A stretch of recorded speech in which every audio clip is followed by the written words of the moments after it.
I asked, "What's the dress code for your wedding?" My daughter Sarah didn't even look up from her phone.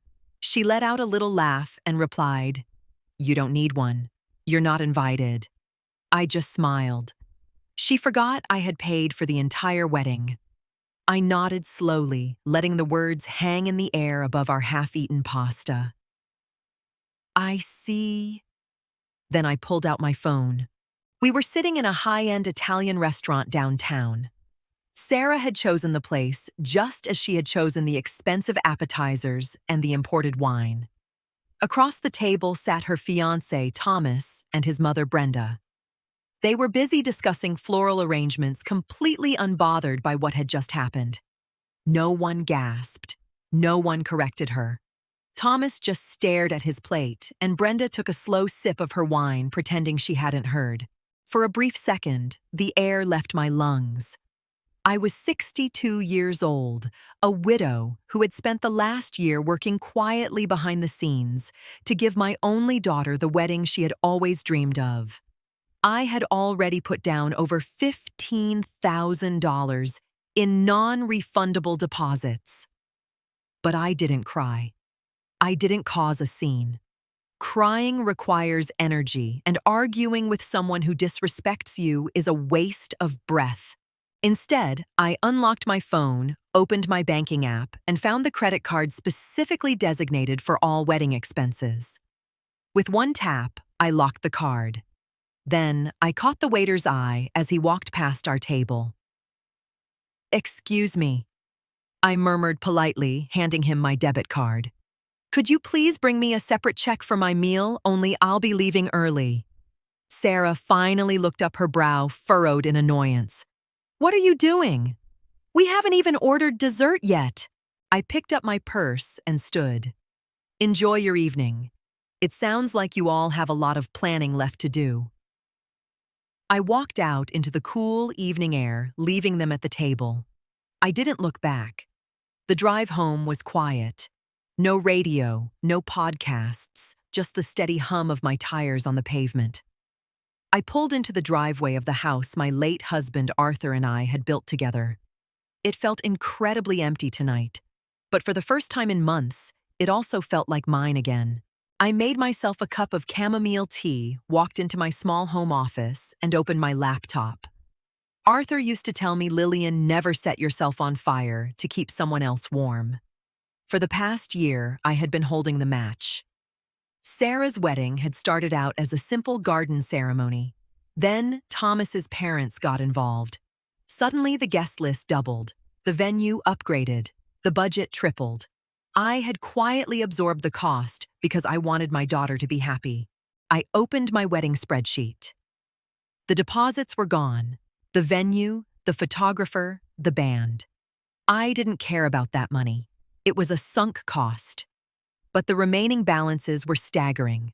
The caterer needed $12,000 next week. The florist needed $4,000. The custom gown required another $3,000 before pickup. I logged into my primary savings account.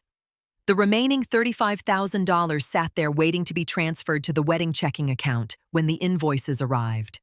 I didn't hesitate. I transferred every single cent into my personal retirement fund. I didn't send Sarah a dramatic text. I didn't call Thomas's mother to complain. Silence is a much better teacher than anger.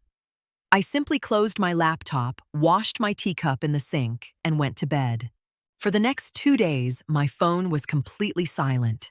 Sarah didn't call to ask why I had left the restaurant. She didn't text to apologize. She simply assumed I would swallow the insult just like I had swallowed her minor slights for the past 5 years. She thought everything was fine. She had no idea the financial foundation of her perfect day had just vanished. Thursday morning arrived with bright sunshine. I was in the backyard wearing my old gardening gloves, carefully pruning my rose bushes. There is something deeply satisfying about cutting away dead branches so the rest of the plant can thrive. My phone vibrated in my apron pocket. I pulled it out. It was a local number. I recognized the upscale floral boutique Sarah had insisted on using. I swiped to answer.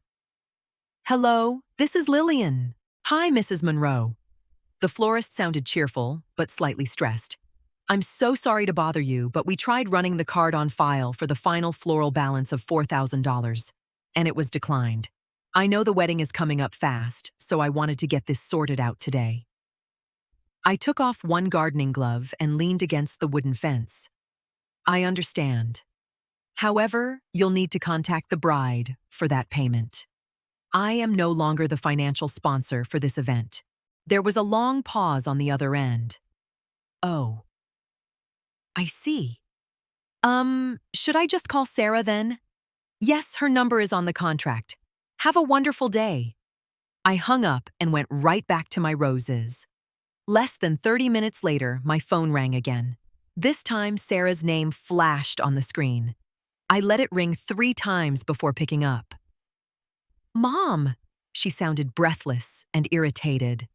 Why did the florist just call me asking for a credit card? What happened to the wedding account?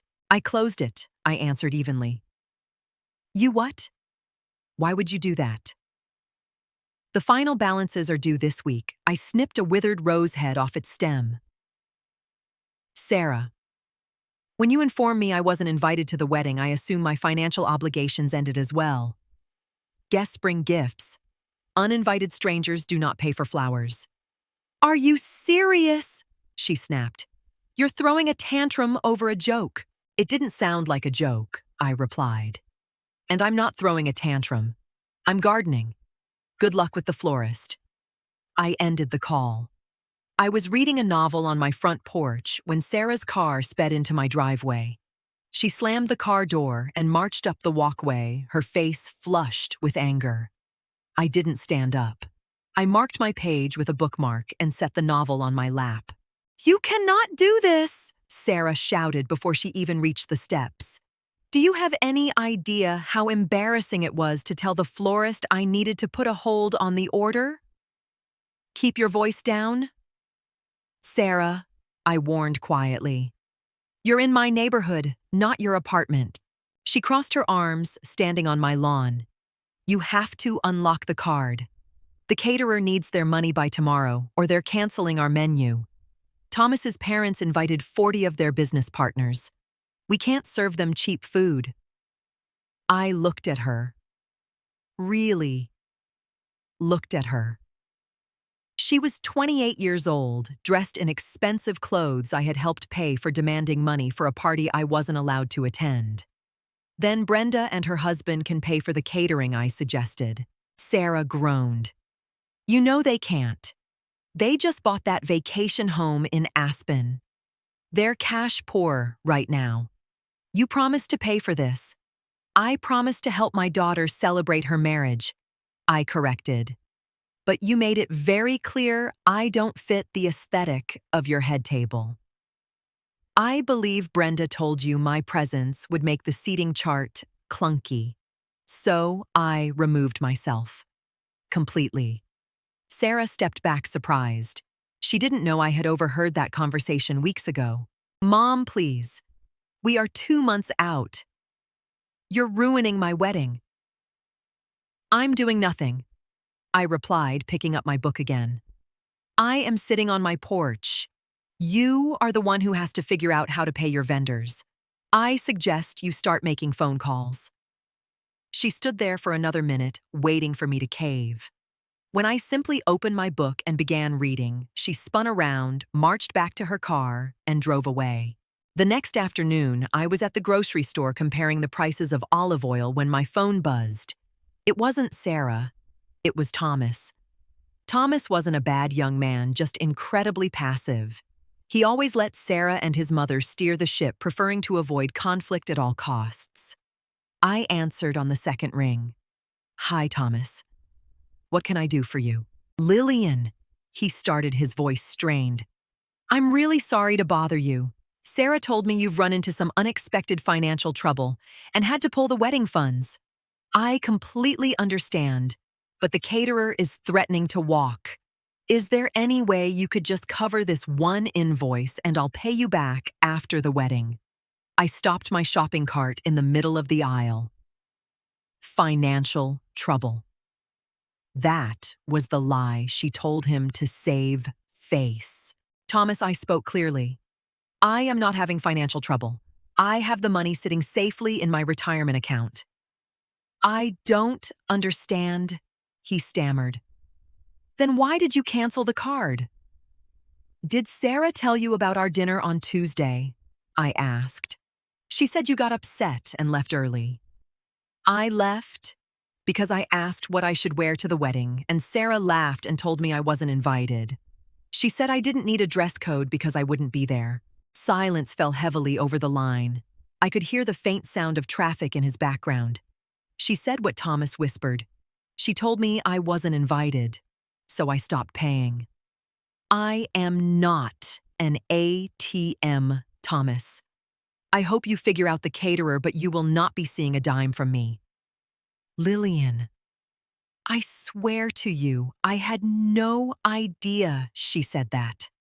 I thought... It doesn't matter what you thought, I interrupted gently. It matters what she did. And now you both have to deal with the consequences. I hung up and placed a bottle of premium olive oil into my cart. Saturday morning was supposed to be Sarah's final dress fitting. The gown was a custom silk creation from an exclusive downtown boutique. It cost over $5,000. I had paid the $2,000 deposit months ago as a gift. Around 11 o'clock, Marie, the boutique owner, called me. I had known Marie for years. We used to belong to the same book club. Lillian Marie began her tone strictly professional, but carrying a hint of sympathy. Sarah is here in the shop. She looks lovely in the gown, but we have an issue with the final balance. She assumed you would be calling in with your credit card number. Hello, Marie. I'm afraid I won't be paying that balance. The deposit was my final contribution. I heard muffled arguing in the background. Then Sarah's voice came through the receiver. She had clearly snatched the phone from Marie. Mom, this isn't funny anymore. I am standing in my wedding dress. They won't let me take it out of the store without the final $3,000. Then I suggest you hand them a credit card. Sarah, I don't have a card with a $3,000 limit. Thomas is already maxed out paying the caterer yesterday. You have to pay this. It's my dress. It is Marie's dress until it's paid for, I corrected calmly. I bought you a beautiful deposit. The rest is your responsibility. You are so incredibly selfish, she shrieked. A selfish mother wouldn't have given you $15,000 in deposits, I noted. A sensible mother stops paying when she's treated like dirt. Give the phone back to Marie. A moment later, Marie's calm voice returned. I have it, Lillian. I apologize for the drama, Marie. Please follow your standard store policy. Will do, Lillian. Take care.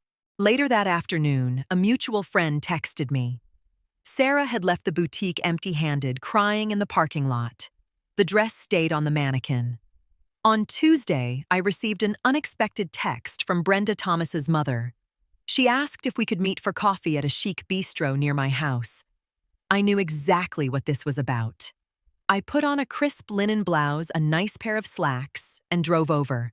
Brenda was already seated at a corner table nursing an espresso. She looked perfectly polished as usual, but the bags under her eyes betrayed her stress. Lillian, she offered a tight smile as I sat down. Thank you for coming.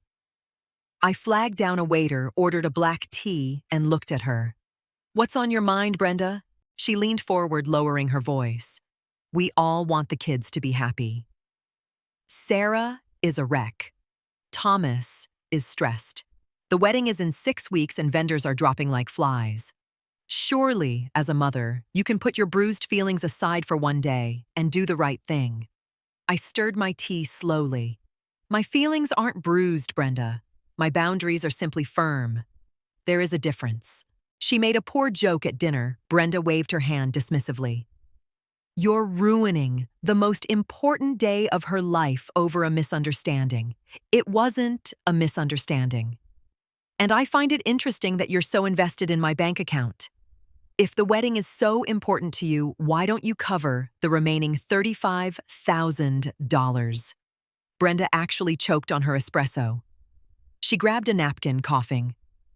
We can't liquidate assets right now. It's complicated. It's not complicated at all. I smiled politely. You want a luxury wedding to show off to your friends, but you want me to foot the bill. I decline the offer. I stood up, leaving a $5 bill on the table for my tea. You're really going to walk away from your own daughter, Brenda hissed. She walked away from me, I replied. I just finally stopped following her. I left Brenda sitting alone with the rest of the bill. With the wedding fund sitting safely back in my retirement account, my perspective shifted. For a whole year, my schedule had revolved around cake tastings, fabric swatches, and seating charts. Suddenly, I had my time back. More importantly, I had remembered a promise Arthur and I made to each other years ago. We had always talked about visiting the Amalfi Coast in Italy. When he got sick, we had to cancel the trip. On Thursday evening, I sat at my kitchen table, opened my laptop, and booked a first-class ticket to Italy for the exact week of Sarah's wedding. I rented a beautiful little villa overlooking the ocean. The money I spent felt entirely different. It didn't feel heavy. It felt like freedom. Meanwhile, the reality of the situation was crushing Sarah's grand plans. Without my money, the luxury venue canceled their contract. The photographer backed out when his second installment didn't arrive. Sarah's dream wedding was dissolving into thin air entirely because she couldn't afford the lifestyle she felt entitled to. She showed up at my door again on Sunday. This time, she wasn't yelling. She looked exhausted. She stood on the porch, staring at the ground. The venue canceled on us. We lost your deposit. I know, I said softly. We're moving the wedding to Brenda's backyard. We can only afford 50 people. She looked up, tears in her eyes. I'm sorry. I really am. You can come. You can sit in the front row. It was the ultimate pity invite born out of desperation, not love. She wanted the ATM back. I looked at my daughter, feeling a deep wave of sadness, but absolutely no guilt. Thank you for the invitation, Sarah. But I already have plans that week. Her jaw dropped. What plans? I'm going to Italy. It's a trip your father and I always meant to take. I slowly closed the front door, leaving her standing on the porch. The following week, things unraveled entirely for Sarah. Thomas finally grew a backbone. According to a mutual acquaintance, Thomas sat Sarah down and demanded a full accounting of their finances. When he realized Sarah had entirely relied on my money to fund a wedding that was wildly out of their tax bracket, while simultaneously treating me like a servant, he hit his limit. He didn't call off the wedding, but he postponed it indefinitely. He told Sarah they needed premarital counseling before he would sign a legal document with her. Sarah blamed me naturally. She sent me a long, dramatic text message late one Tuesday night, accusing me of sabotaging her relationship and ruining her life. She said she was coming over the next day to pack up the rest of her childhood things because she couldn't bear to look at my house anymore. I didn't reply. I archived the message. The next morning, I called a local locksmith. By noon, every lock on my front back and garage doors had been changed. Sarah had a habit of letting herself in whenever she needed to borrow, something, a bottle of wine, my good luggage, or cash from the jar in the kitchen. Those days were over. When she arrived that afternoon, her key wouldn't turn. I watched from the living room window as she jiggled the handle, kicked the door frame, and eventually stormed back to her car. I didn't open the door. I didn't go outside to argue. I simply let the new brass lock do its job. I walked into my bedroom and pulled my suitcase from the closet. I started packing for Italy. I packed light linen dresses, comfortable walking shoes, and the silver necklace Arthur had given me for our anniversary. For the first time in a decade, I wasn't waiting for anyone else's permission to live my life. The weekend that was supposed to be a $50,000 wedding extravaganza arrived quietly. There was no grand venue, no custom silk gown, no towering floral arrangements. Sarah and Thomas were barely speaking, attending weekly counseling sessions, while living in their cramped apartment. I, however, was sitting on a sun-drenched terrace in Positano, Italy. The air smelled of lemon trees and salt water. I had a cup of rich espresso in one hand and a fresh pastry in the other. The Mediterranean Sea stretched out before me, sparkling under the morning sun. An older gentleman sitting at the table next to mine tipped his hat. "Beautiful morning, isn't it?" "Are you traveling alone?" I smiled, taking a sip of my coffee. "Yes, completely alone. It takes courage to travel the world by yourself," he noted warmly. "It takes more courage to know when to walk away," I replied. He chuckled, nodding in agreement before returning to his newspaper. I looked out at the water, feeling lighter than I had in years. I didn't hate my daughter. I hoped someday she would learn the value of $1 and the meaning of respect. But I was no longer willing to be the collateral damage in her learning process. I had spent my entire adult life providing for others, stepping aside, shrinking myself so my family could shine. I thought love meant endless sacrifice. But endless sacrifice without mutual respect isn't love. It's just exploitation. Setting a boundary didn't make me a bad mother. It made me a self-respecting woman. The day I stopped paying for an invitation to my own life was the day I finally started living it. I finished my espresso, picked up my sunglasses, and walked out into the Italian sun. No schedule, no demands. And for the first time in a very long time, absolutely no regrets.